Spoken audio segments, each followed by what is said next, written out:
Hello, ladies and gentlemen. My name is Kurt. Welcome back to Far Lands or Bust, episode 199. Running out of the hidey hole. There, I heard that footstep. Hey, guy. How's it going?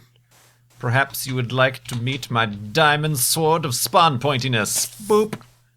And a boop. You are dead, sir. You are dead, sir. Well done.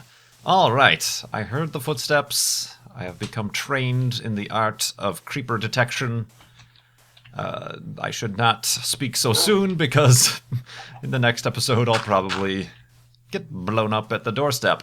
Let's grab Wolfie regardless and keep heading east-west. Keep heading west to the Far Lands. Aptly in Far Lands or Bust. But yeah, episode 199. Crazy. Crazy. So the next episode is going to be episode 200.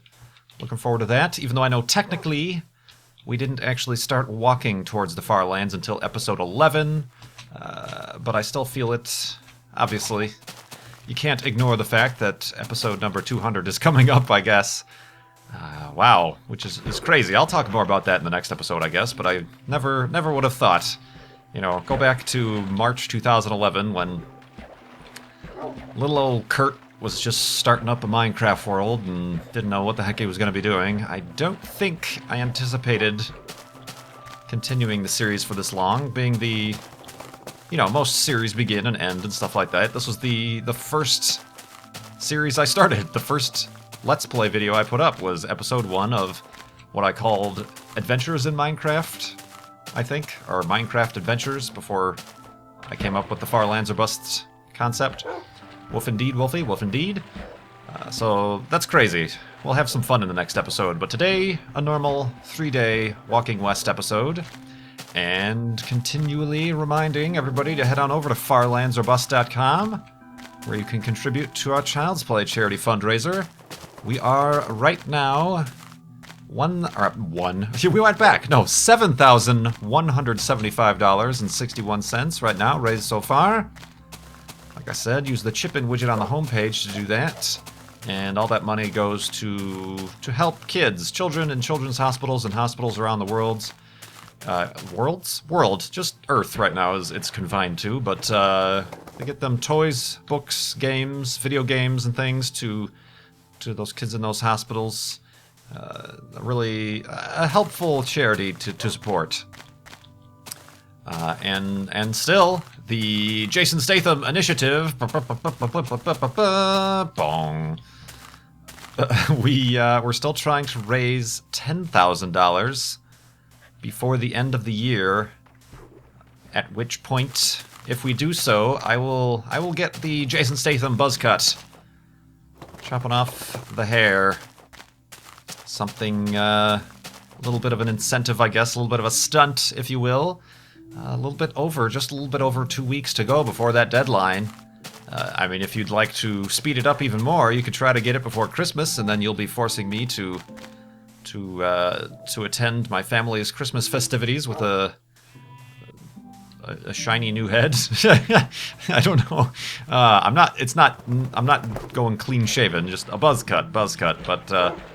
But there's that incentive, and also, like I mentioned, the 29th is supposed to be the B-Team meetup in the Chicago land area. If we reach the $10,000, the Jason Statham initiative. Before then, I will do my best. Still, I can't. Ooh. Hello. Still, I can't make any absolute yes, I will attend, or yes, I will not attend. Yes, I will not attend. Double negative. Or that's a positive negative. But I will definitely make more of an effort if we are able to do such things. I'm planning, I think I should do, we got, like I said, 2 weeks. I think I should do a couple more live streams. I'm not very good. Careful, Wolfie. Oh, tail is pointing a little bit downward. Oh, we need to find some pigs so that we can feed Wolfie. Well, there he is. Sit. Hey, get back here. Sit. Don't. Sit. Well done. Hello. Boop. There we go. Woof. Alright, let's be on the lookout for some pig-oos. What was I saying? Oh, I was thinking probably I should do a couple more live streams. I'm very terrible at planning these things, like saying, yes, this day, this morning, I will be available to do a Coffee with Kurt morning live stream. So just keep an eye on my Twitter. Twitter.com/KurtJMac is the best place, or you can go to twitch.tv/KurtJMac, which you can follow there. You can actually, if you would like to sign up for an account there and follow, they'll notify you when I'm going live. So the live streams tend to push the donations to Child's Play charity, so I'll keep that going. But yeah, talking about last episode 198, I kind of just threw out a very mild hypothesis of mine about the future and cities and things like that, where I said, well, maybe we don't need cities anymore because we're all connected via the internet, and a lot of our needs could be fulfilled via the internet. Obviously, some very decent discussion going on in the comments to that video about that topic. It was, I did not research it at all. I didn't really look up to see if I obviously probably am not the only one with that idea. And I certainly, like I mentioned in the last episode, I didn't, even though it was a hypothesis of mine, an interesting idea perhaps, not one that I particularly believe is going to come true. But on the flip side of the coin, I also don't believe that we're going to have flying cars and robotic Minority Report style pod things that race around the skies on magnetic tracks or anything like that either. But just an interesting little thought that I had that I decided I would share with you guys. Some responses included, well, what about there still needs to be a hub where you can get your groceries or certain items that aren't feasible to ship, via internet purchasing means, and that's true. And I'm certainly not considering this as an option for, like, say, the next 50 or 100 years. I'm saying, like, this is like 300 years in the future or something like that. But I mean, even speaking right now of obtaining products, things that are starting to crop up are these 3D printers. I mean, right now they just basically print sort of resin, plastic-based things, mostly used for kind of prototyping and sculptures and things. But think about in the distant future, if everybody has, like everybody has a refrigerator now, what if everybody has a 3D printer and say, oh, I need a new frying pan or something, whatever product.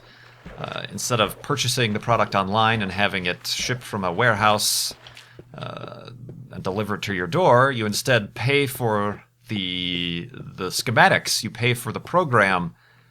You download the program to your 3D printer, and then it prints it out. It prints out your frying pan or your new vacuum cleaner, or perhaps your new 3D printer. A 3D printer that can print, self-replicate would be kind of an amazing step forward in that direction.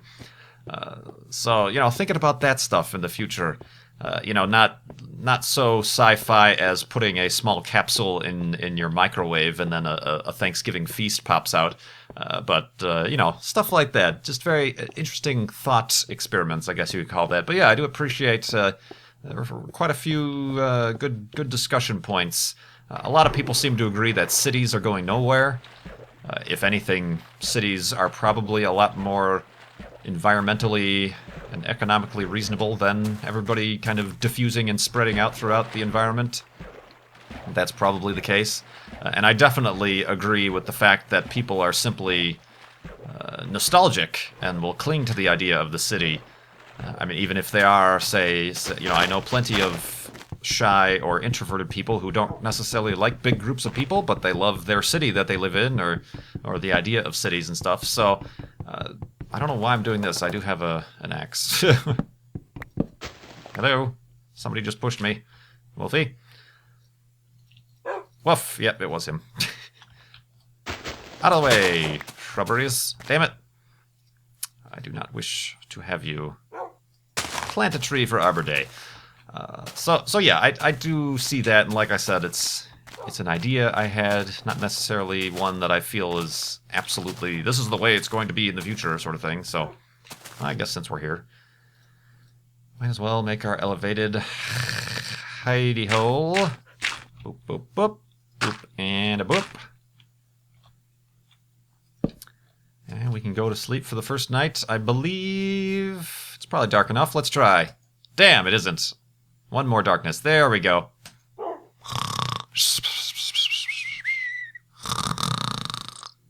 And awakeness. Woof. When I don't have anything to say, I just default back to the and awakeness. These shears have lasted a long time. I'm just making this observation right now. I don't think I've had to make a new pair of shears in 50 some odd episodes. I think I've had these through the flob-athon too. The diamond sword of spawn pointiness still has about a quarter of its durability left, so keep that in mind. Also, another kind of note from the last episode. I took a question about being self-employed through YouTube and finances and taxes and things from, I pronounced Benitos, and sounding like taquitos. I'm like, I want some Benitos. Very funny. Haha, good joke, Kurt. Actually, the name is supposed to be Benito, or Benito. I still don't know how to pronounce it, despite him actually telling me how to pronounce it. But the channel name was actually Benitos, as in apostrophe S, possessive, lair. It's his lair, Benito's lair. So Benito was the one who... Benito? Benito? Perhaps Benito. That sounds like it might be right. But regardless, I liked the sound of Benitos. Like Doritos. Crispy, crunchy, Cool Ranch Benitos. I really hate Doritos. I don't know how many of you know that, or if I've mentioned that before, but not a fan of Doritos. I like tortilla chips, obviously corn chips now, since the whole flour situation with the gluten is not a thing. I do like tortilla chips, chips and salsa, that sort of thing. But Doritos, it's the powder. It's the taste and the texture of the powder, and there's other products that have that same powder. There's a gluten-free kind of almond cracker that was flavored, and the flavoring was applied via that same flavoring dust situation, and I am not a fan of any product with that sort of thing. So, Doritos, not my bag, baby. Not my bag of Doritos.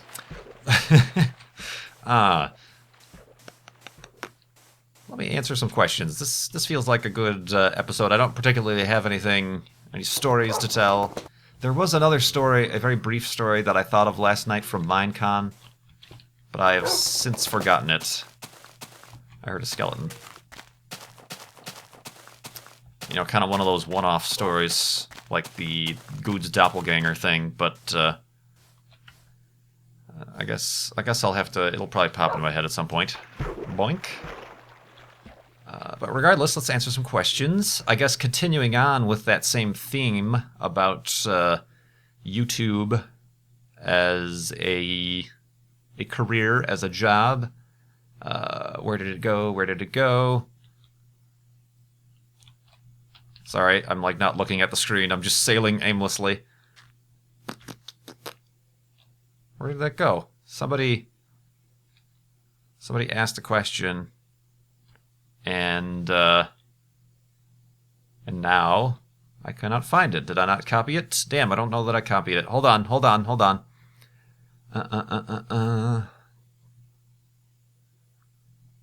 No, I lost it. Dang, hell's blazes. What? Oh well, I'll try to find that later, but it was an actual... Oh wait, no, here it is. From VashTS 240. Question. Yep, question. I lost it again on the page. What advice could you give for someone who wants to do the YouTubes as a full-time job career? The question is more, he specifies, on the financial side, but also any unexpected areas you might not plan for. Well, based on my story from the last episode about how I didn't quite realize I should have been paying quarterly taxes, you might not want to take my advice in terms of the financial side. But I guess what little I could say is, of all the people I do know who now do this as a full-time job, career type thing, they didn't start out with that in mind, with that goal in mind. Maybe in the back of their heads they did, but they don't share it or something like that. But myself, I know. I'm sure the other guys like BOO, like who else does it full time? Everybody. I'm sure CNanners, I think he had his 500th video go up or something like that, and he kind of talked about how he started just as a hobby and stuff like that. I mean, it normally just starts out as a hobby, and if you do find some sort of success against all odds, and it is something you enjoy doing on a daily basis and want to keep doing more, it just kind of becomes, you know, either like myself, I was currently, when I started this, I was in a job that I didn't particularly like, so I was looking for an alternate, an out. Not necessarily an out. I wasn't looking at all to make this my career. I was just looking for a hobby, a distraction that after I got home from my job that I was not particularly happy with, that I would have something to look forward to instead of, you know, just the, you know, the dread of having to wake up the next morning and go to a job that I, you know, bored me to death and I was unhappy with. So that's how it started out, and I didn't actually even start becoming I didn't become a partner until I think I had 10,000 subs or whatever. I waited an abnormal amount of time because I didn't think it was anything that would come out of it. You know, I'll just keep doing this for fun, for the charity sort of thing. But it was actually, I guess, a little bit of a shout out, a little bit of a thank you to Gavin from the Slow-Mo guys. He actually sent me a personal message, you know, after seeing, you know, him. He had at the time like 500,000 subscribers or whatever to the Slow-Mo guys. Now he has over 1 million subscribers. To see him, you know, he says he really enjoyed my content and put me up on his YouTube channel on the recommended list and things like that. That was very surprising. But he said, you know, you should. He said to me, you should consider applying for this partnership. He sent me, you know, a link to the partnership application. It's like, you know, it's, you know, for how many views you get, or it's not, you know, it's not huge earnings at the time, but it's a decent amount of cash to kind of help you can use to then improve your channel and stuff like that. And so it was at the nudging of Gavin from the Slow-Mo guys that I ended up becoming a partner. And then, obviously, things went from there. I quit my job anticipating trying to get another job, but I just found as I spent more and more time making more and more videos that the partnership was paying off, and I could turn this into a full-time thing. And ta-da! Here we are today, 1 episode away from 200 episodes of Far Lands or Bust. Which is crazy to think about. But I do know, I guess, if you're looking for advice for anyone doing it now or anybody up and coming, I feel like, unfortunately, myself, the people who became partners, full partners, by about that same time, the end of the summer, fall 2011, I feel like we might be some of, not the last, but we kind of had a little bit of an easy in. YouTube has changed a bunch since then. You know, now anybody without partnership or not, double negative, can monetize their videos. That doesn't mean they're a partner, but you can monetize your videos, and you have, you know, you have some of those not full partner features or rights or things like that, but you can monetize your videos. But that also means, I don't know why I was carrying that around, but that also means the becoming a full partner is a little bit more difficult and less likely, and I'm sure they've even changed the terms and the application process through that. So things have changed since I became a partner. So, you know, the people who like myself, BOO, Zisto, people like that, who I think got into the partnership just before they changed a lot of that stuff, a lot of the advice and our experience is going to be a lot different from anybody trying to get into it now. So yeah, and of course there's also the whole side of of joining a network is probably the easiest way you can do. You can become a quote-unquote full partner. But then again, there's a whole heavy-handed amount of things to consider in regards to that as well. You know, I can say I've been approached by quite a few big and small networks, for myself, it just doesn't seem to give me or say my channel or the charity any sort of benefit, and I'm doing just fine right now. And I kind of look at it. I wouldn't be against it. I have a lot of friends, and there are a lot of cool people that I follow who are part of these networks, and they certainly do have some benefits. But I look at, you know, when I look for my own inspiration or advice, I look towards people who have been doing this longer than me. I look at someone like Etho, who is just growing his channel exponentially, and you know, and doing such a good job, and for such a long time. He isn't a partner with a network, so you know, he must be doing something right. Same thing with the Vlog Brothers. Same thing with the slow-mo guys.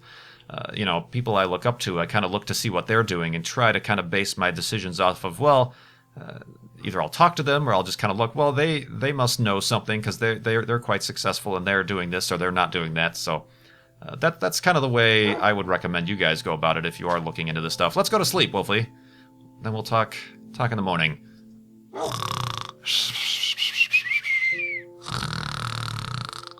And YouTube-ness. Woof.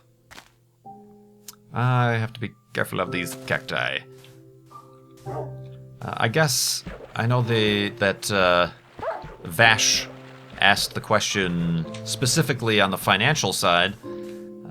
Any financial advice I would give, I guess I would give to anybody, whether or not you're looking to be YouTube full-time, or you just have a regular old full-time job, or 2 part-time jobs, or you're in school and you have some job. You know, it would just be to...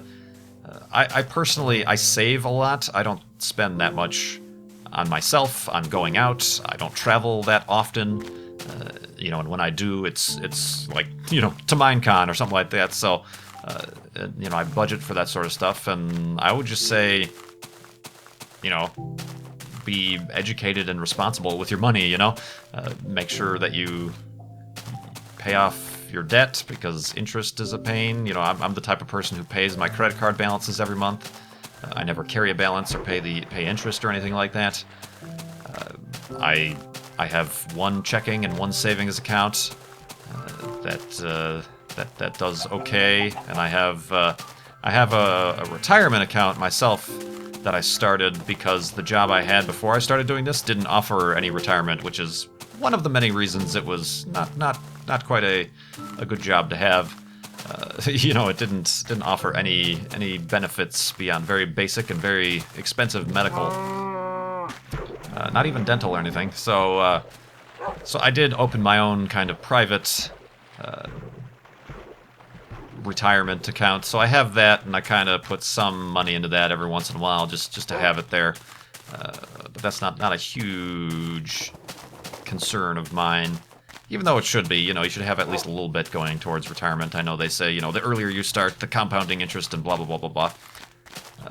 But yeah, I do run into some people, some conversations with friends or family who, you know, they'll have either like a college debt, you know, in a college loans or credit card or something like that, and they'll end up putting money in their savings because they want money in their savings, but then not paying that towards their debt. And the way I've always looked at that is, yeah, it's good to have an emergency fund. You know, whatever you think, whatever your cost of living is in your area, you know, whatever you think. Say like my car had that $800 or whatever repair I just had to do because the fuel injector, you know, blew a lung or whatever happened to it. You know, have an emergency fund for those sort of things in order to cover your ass, your deductibles on your insurance and things like that.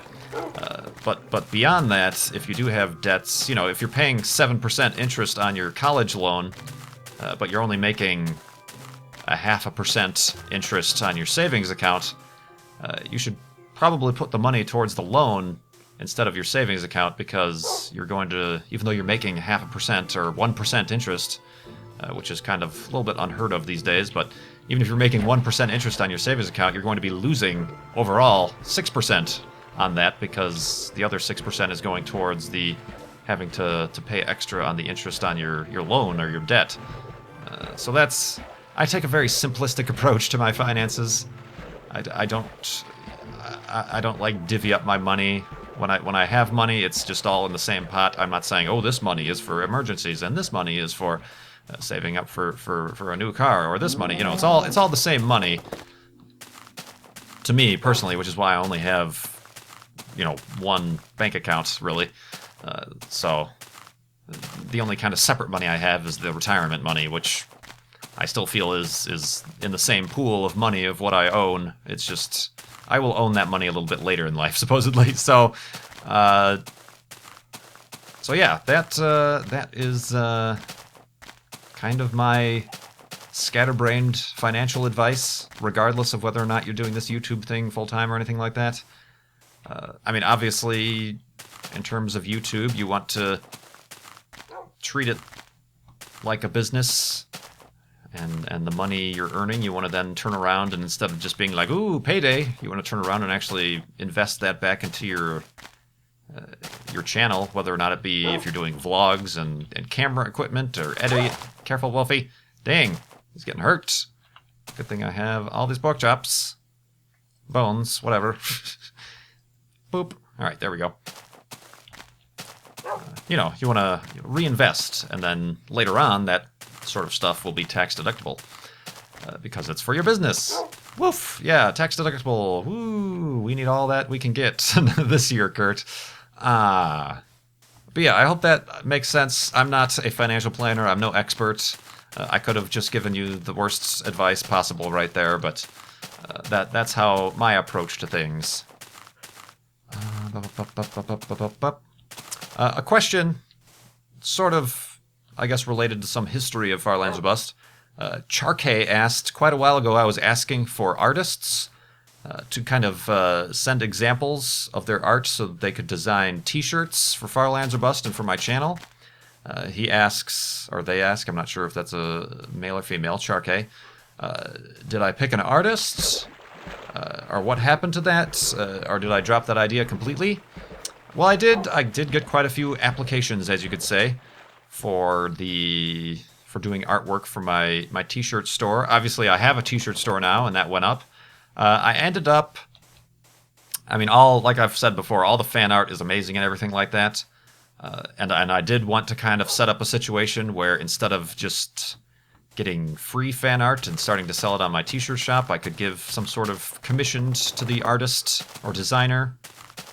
But I ended up, to keep things a little bit more simple, once again, keeping things simple with my job and my business, you could call this. Ooh. Mountainous vistas. I ended up not going with any of those. Obviously, as you can see, I have 2 designs from Six Alona up there. So she, I guess, kind of, whether she wanted to or not, became the official artist for at least 2 of my t-shirt designs on the t-shirt store. The other ones I created and designed myself. So yeah, I did receive applications, and I appreciated each and every one of them, and you're all amazing in my eyes for being fans and also providing that fan art and stuff like that. So don't feel bad if I didn't end up replying or choosing your artwork to become a Far Lands or Bust t-shirt. Perhaps in the future, maybe I'll do. I know Zisto just had a cool contest, fan art contest, that he ended up. The prizes were becoming a t-shirt at the Zisto store. Zisto, whatever.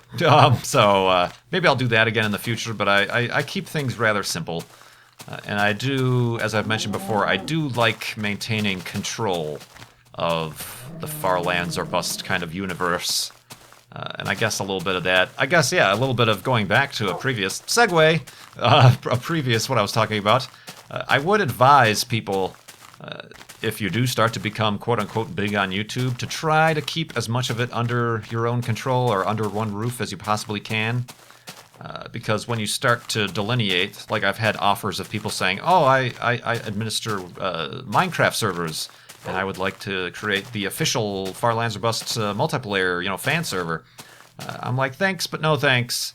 As much as I appreciate that effort, I don't want to put that burden upon anybody else, but then also put that burden on myself. Whereas if there were to be a problem with any of that, whether or not it be a fan forum or a website or a fan server, that any of that would turn around and come back to me, and even if I had nothing specifically to do with it, that it would then end up tarnishing or giving problems to my channel or the content I create, I guess.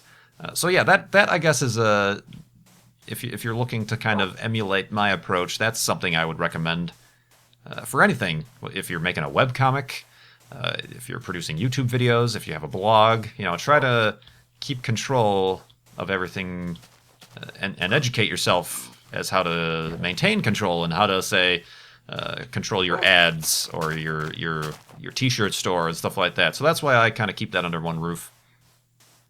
But yeah, that I think encapsulates those answers, I guess. I don't know.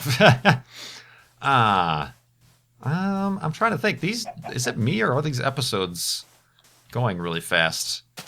I almost feel like I want to lengthen this one more day because I do know that the next episode is going to be episode 200. I also do have kind of an idea of what I want to do. I don't know if it's going to work. It does depend on a few things, which right now have not been fulfilled, especially where I'm at. So yeah, let's actually... Quickly now, I need to make a bed. One more day for Far Lands or Bust, episode 199. Boop, boop, boop. Boop, boop. I'll forget to pick that up, I know, but... Woof. Wolfie's excited. He's getting tired, but we must continue for one more day, Wolfie. For the fans! For the fans. Indeed.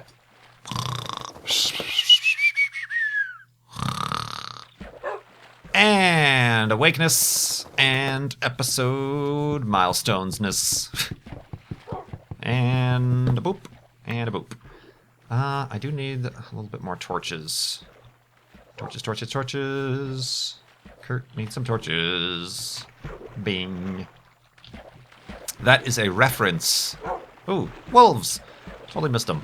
That is a reference to Brian, Lorgon 111. I know whenever I do that, people say, oh, that's where Brian got it. No, I got it from Brian. The Torches, Torches, Torches song. He says that whenever you sing that song while crafting torches, especially while you're caving, it protects you from being dive-bombed by a creeper while you're in your inventory screen. So yeah, that is where that comes from.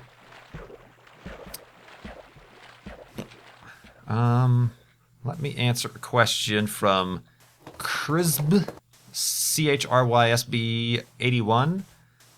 Notch aside, have you ever had an encounter with a celebrity? Speaking of Notch, when I met Notch and had him sign the 3D glasses at Minecon. And by celebrity, I mean TV, film, music, not necessarily YouTube famous.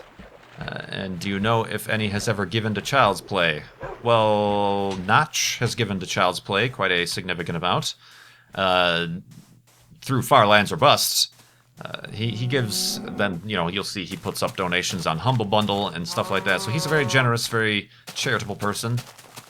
I believe a few other Mojang people have also donated. I'll have to check the list, but very helpful and very awesome that the Mojang people have supported Child's Play charity through Far Lands or Bust.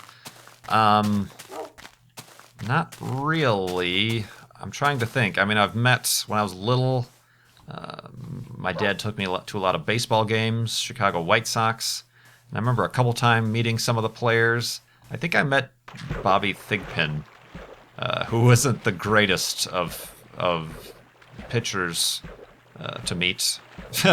But I think I remember there's a picture of me as a small child with Bobby Thigpen for some reason.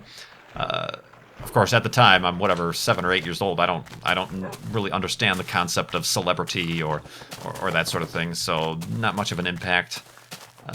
Having gone to the NASCAR races, I met, didn't really meet, kind of just passed by as he was, you know, I was in an area where he was doing a Q&A. Kevin Harvick, who's the guy who took over the Dale Earnhardt car after he died. But yeah, I don't think I've ever met, when I worked at a Circuit City, one of the Chicago news anchors, I forgot his name, but one of the news anchors came in and needed like an extension cord. I don't know why you'd go to Circuit City for an extension cord, but I'm assuming he was out in the field and they needed an extension cord. But I remember being very impressed at how pristine his hair was, and I'm sure he was probably also wearing makeup, as most of the, you know, people in front of the camera have to do with the big bright lights and things. But yeah, I don't think I've never really met a celebrity. I don't go to many like concerts or public things like that, or premieres, or, you know, whatever. I remember in college, there was a screening of The Matrix, and the composer who made the music of The Matrix was there. But yeah, you know, I can't say I met Tom Hanks, you know, or anything like that. So, no, not really. So maybe that's why I was taken a little bit back when myself and the Minecraft guys and all the YouTubers at Minecon were kind of treated as such, as celebrities, and, you know, people were nervous to meet us and getting art autographs and things like that. So that, because I don't know that I've much been on the flip side of that. So maybe that's why it was a little bit extra unusual, not unappreciated, but unusual for me. Look at all these ferns. FernGully. Na na na na na na na. FernGully. Remember that movie? Ah. Holy crap, it's Fern City. Or FernGully. Wow, look at them all. It's a tiny, tiny forest. That's pretty funny. So yeah, no, I can't say that, but thank you very much for the question. Giving me something to talk about. Woof. Wolfie also thanks you, apparently.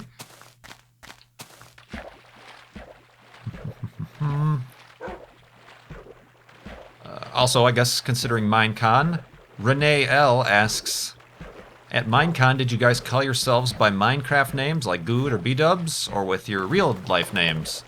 No, I called them all by, you know, I called generic B, you know, you call them Jenny B or GB, called B-double-O B-dubs, called Juicera Juice, Good, you know, Doc, I didn't, which is weird, and that was actually a question in the panel. Somebody asked me where my name comes from, and it's my actual name. So it's kind of weird. I'm calling everybody else, and everybody else is calling everybody else and referring to each other as Paws, or, you know, their YouTube usernames, their YouTube, personas. But everybody is calling me Kurt, which is my real name. So that, I guess, hey, segue, another piece of advice I could have for somebody wanting to do YouTube. Obviously, at the time when I started 200 episodes ago, you know, plus or minus another 300 videos from other video games, I had no idea that this would become such a thing for me. So if I had known, I definitely would have tried to have used more of a, not necessarily a persona, you'd still get me, Kurt, but a different name, both for obviously privacy purposes, but also for branding, I guess you could call it. You know, now we know, you know, a lot of the people, a lot of the YouTubers, a lot of the Minecraft guys, I don't even know their real names. You know, so Zisto is Zisto, you know, that's his identification and his kind of brand identity, I guess you could call it, is Zisto, the zombie pigman who likes lava and fire and man pants and, you know, wooden signs and stuff like that. So yeah, that's something I wish. So if you are considering, say, I'd like to try this YouTube thing out, I don't know if it's going to get big or not, but just in case, Maybe you should create a new YouTube channel with your gamer tag or your kind of pseudonym, or even just a, you know, like Vlog Brothers is Vlog Brothers, even though we know them as Hank and John Green, their real names. Their channel isn't, you know, youtube.com/John Green. It's youtube.com/VlogBrothers. So that's their brand. That is what we know them by.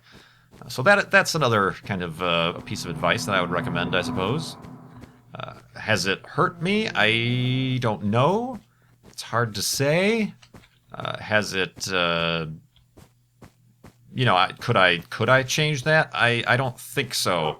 That's a very difficult thing to do, to kind of stop, you know, especially with 124, almost 125,000 subscribers. It would be very difficult for me to say, okay, now everybody, guys, let's go meet over on this other channel. Just subscribe over there, and start referring to me as this other name now.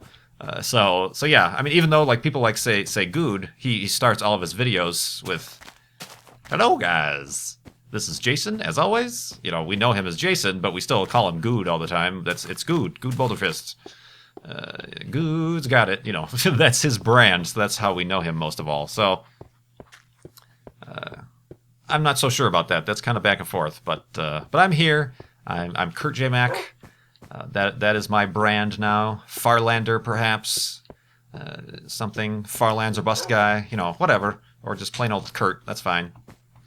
Although, wouldn't it be magical if my name wasn't actually Kurt? Perhaps it's all been a ruse. This is my brand identity, my persona, my character. I only wish I was that smart. What are we looking at? Where's the sun? It's very cloudy. Woof. Another question. Oh god, the sun's going down again. Well, I have not found what I'm looking for. Some of you are giving some good guesses on what I have planned for episode 200. But I guess we'll have to find it in the next episode, because I am not finding it here. That sucks. Actually,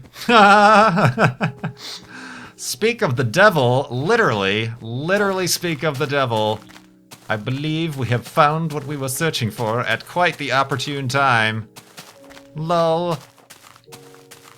Oh god, there's another one right here. Wait. Come back. This is actually the perfect spot. Let's make our hidey hole right here. Let's get Wolfie over here. And now the guesses will go wild for what we're going to do in episode 200. Have a seat, Wolfie. It will be much safer for you over here. Let's build the hidey hole on this special 4-day episode of Farlands or Bust. Not really special beyond the fact that I was just delaying the inevitable. Let's say goodnight to Wolfie. We will see you in episode 200. Boop, and a boop. Whoop, that didn't work at all. Hi, now for real. There we go. And I will remind everybody to keep going to farlandsorbust.com to contribute to Child's Play charity. The JASON Statham Initiative. Still waiting on some, not subscriptions, but some donations to help us out with that. The Jason Statham buzz cut of epicosity and charity. So we got that going on. Whew, episode 200 coming up next. That's crazy. Thank you, everybody, for these questions. I still have a long list, and you can still ask your questions in the comments below. You can subscribe with the little subscribe button below next to my avatars where they've moved it in the YouTube layout. And you can click like. The like button is also down there. That also helps. You know, keep those thumbs up. Keep those guesses coming on what's coming up for the next episode. I'm really excited. But until episode 200, I do appreciate you watching this video. My name is Kurt. Or is it? No, my name is Kurt. I will see you next time.